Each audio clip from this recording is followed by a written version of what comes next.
रायबरेली जनपद के सलोन की धरती एक बार फिर खून से लाल हो गई है।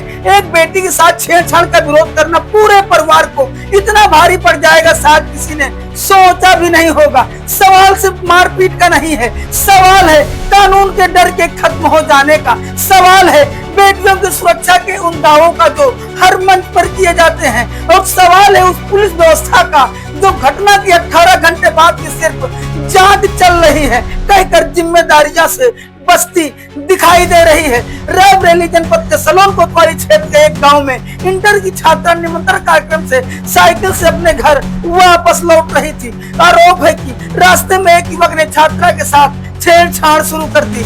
डरी सहमी छात्रा किसी तरह अपने घर पहुंची और पूरी घटना परिवार वालों को बताई। इसके बाद परिवार के लोग आरोपी युवक के घर सिर्फ इतना पूछने पहुंचे कि आखिर उनकी बेटी के साथ ऐसी हरकत क्यों की गई, लेकिन यहाँ इंसाफ नहीं मिला, बल्कि दबंगई का नंगा नाच शुरू हो गया।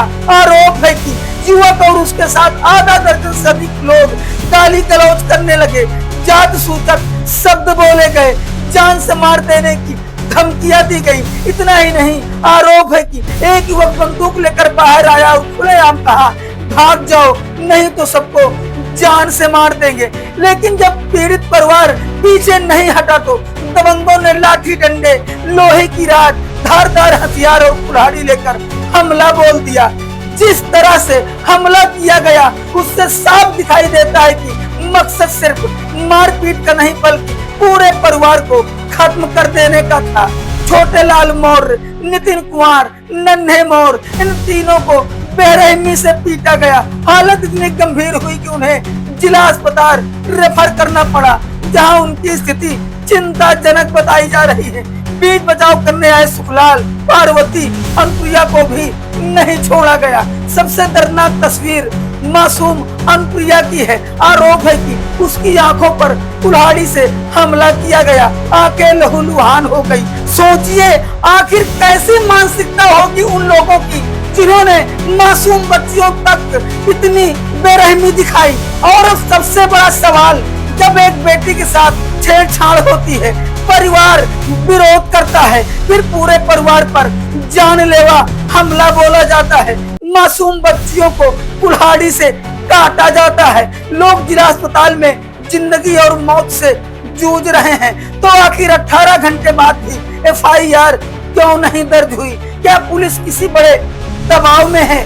क्या आरोपियों को राजनीतिक संरक्षण मिला हुआ है, या फिर पुलिस किसी बड़ी वारदात का इंतजार कर रही है? सलोन कोतवाली पुलिस का कहना है जांच चल रही है, लेकिन सवाल यह है कि आखिर जांच कितने दिनों तक चलेगी?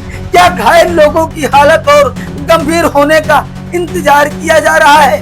क्या बेटियों की सुरक्षा सिर्फ भाषणों तक सीमित रह गई है?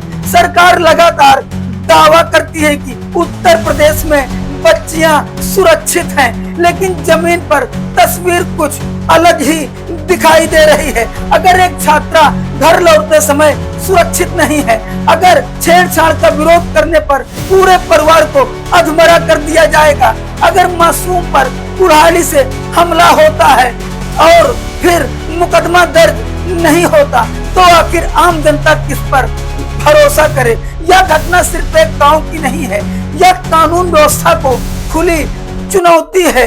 यह उन दावों पर सवाल है जिसमें कहा जाता है कि अपराधियों में पुलिस का डर है।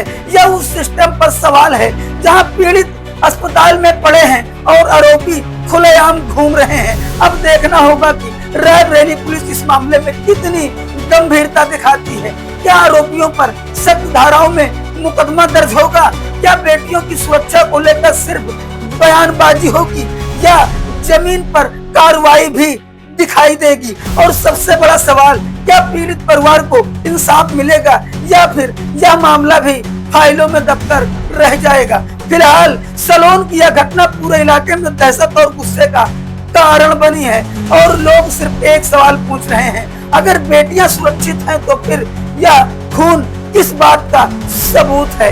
इस खबर पर आपकी क्या है राय? कमेंट में जरूर लिखें, और चैनल पर अगर नए हैं तो सब्सक्राइब करना न भूलें।